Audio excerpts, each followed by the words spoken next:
Hi, I'm Ben Robinson, boys track and field coach here at Clear Creek, Amana.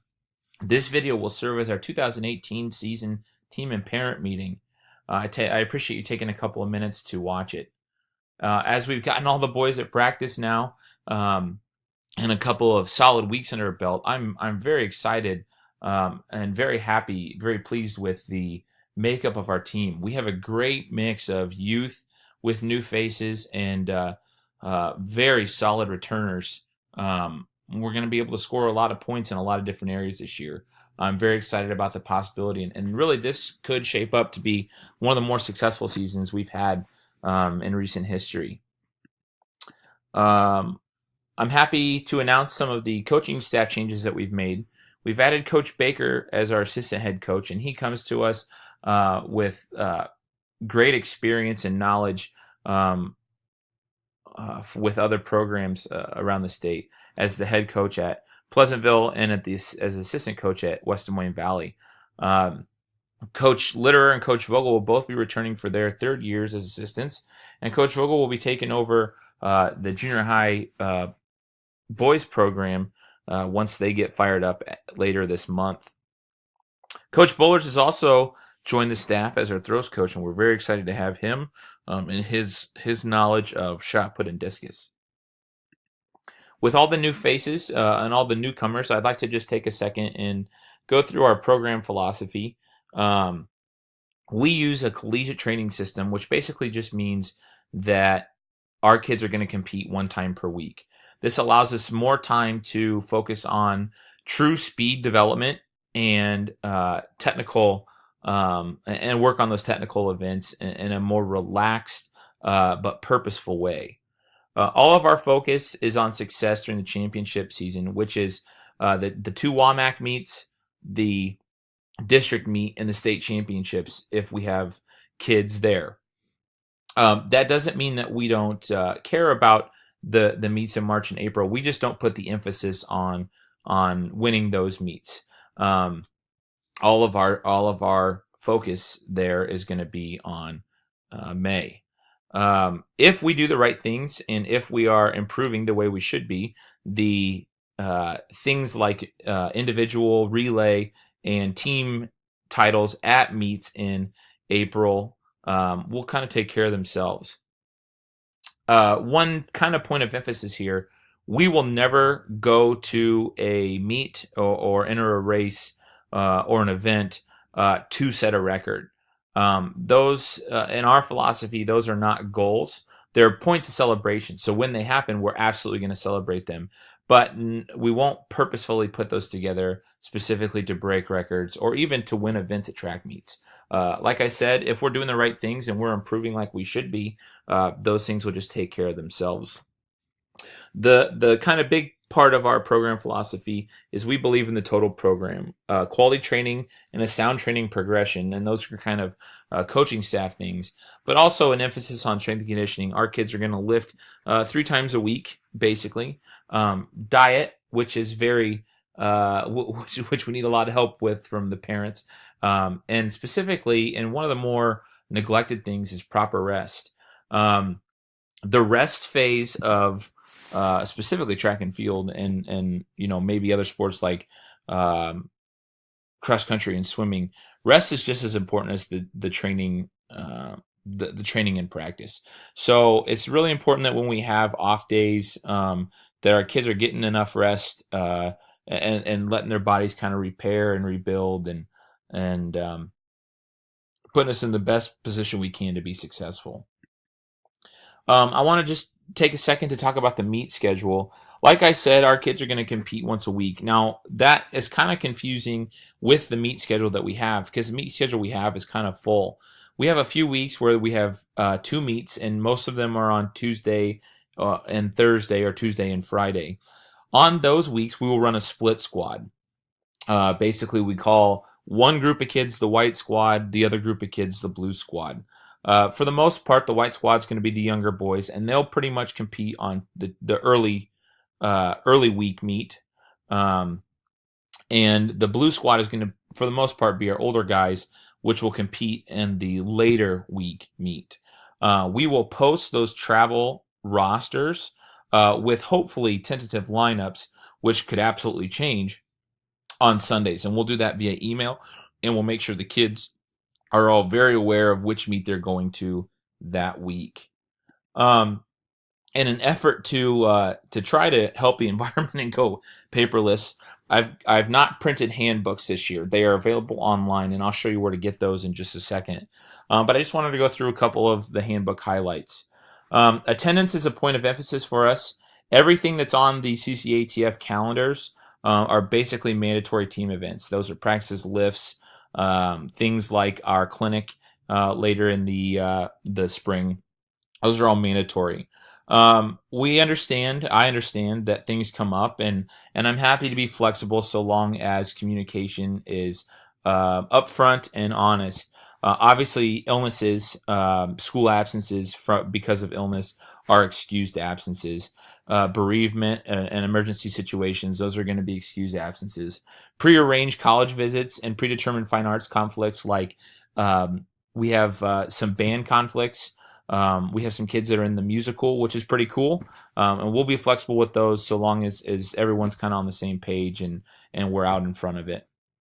On the other hand, unexcused absences are things like basically you're just not coming to practice if you're at school and not at practice for no real reason. The first one of those is a loss of a competition opportunity, and the second one of those is possible, even probable removal from the team. We will deal with absences on a case-by-case basis, but these are kind of the groundwork for that, or the framework for that. We also have a situation in the middle of a season with spring break, and I understand that some families are traveling. Those will be excused absences so long as they're kind of communicated up front, and we'll talk about that as it gets a little bit closer. But those non-traveling athletes are expected to be at practice during spring break if they're not on a family vacation.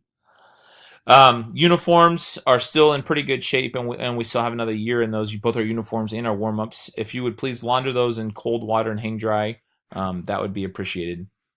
At meets during competition, anything worn under the uniform must be solid white, and that is a rule that has kind of been a gray area in the state the last couple of years.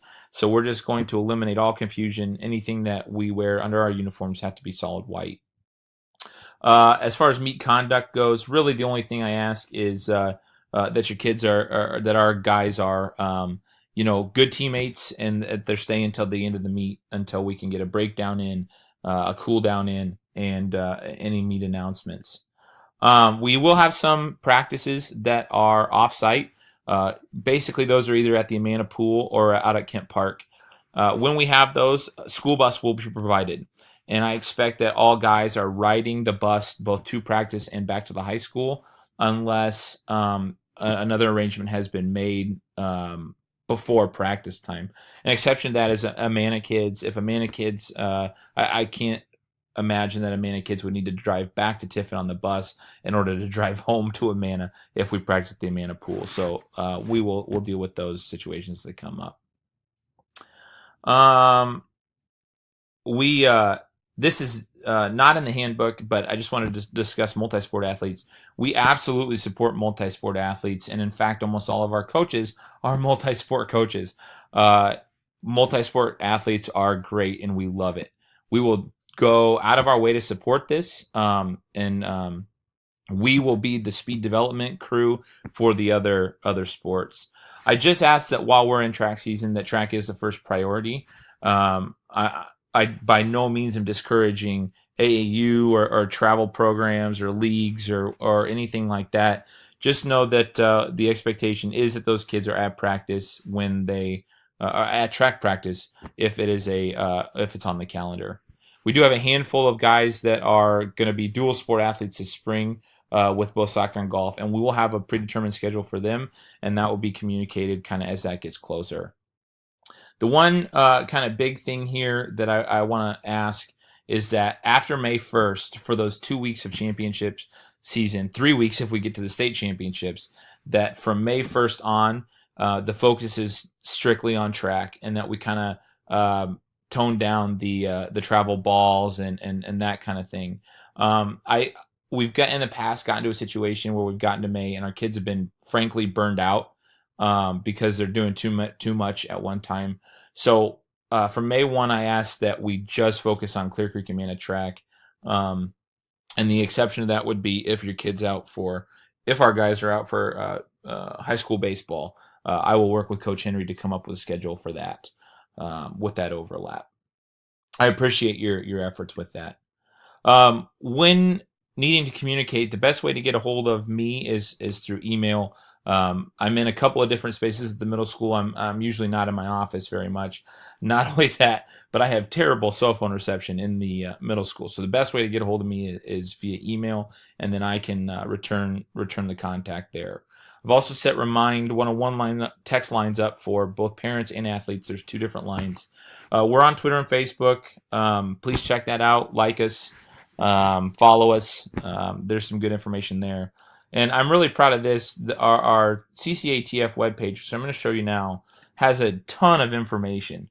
And the link to this webpage is always at the bottom of my email signature. So if you ever want to get in there and check it out, but there's a ton of information on here. I update it all the time, probably 4 to 5 times a week. There's something new going on there. This is the home page, and then you can check out these tabs at the top. In the resources page, there's some nutrition stuff. There's some shoe guides, and that's an ever-growing collection of resources there. But if you click on the Ccatf tab here, you're going to find any documents that you might need, like the schedule, the team handbook, the practice calendars are right here. And any changes that we need to make to those will be communicated via email, but I really don't foresee very many of them. The team parent meeting video will be right here. Top 5 lists, if you want to check out our school records and kind of see what our guys need to do to get on the top 5 list. Those were updated after last season, and those are current. I also have a link to quick stats and meet results from previous seasons. Here in a couple weeks, I'll actually be adding another tab that'll say 2018 Ccatf results, and we'll put meet results there up after we get them into the system. So like I said, this is a great resource, lots of information. I hope you'll find this useful. Here is the remind for our parents. I don't send a lot of texts to the parent group, but if there's meet changes or weather information, things like that, those will go out via the remind group. That's all I have for this meeting. If after watching it you have any questions or comments, please don't hesitate to get a hold of me, and we can work through that. Like I said, I appreciate you taking the time to watch it. Hopefully it was information for you. I can't wait to get going here in a couple weeks and to see what we accomplish this spring.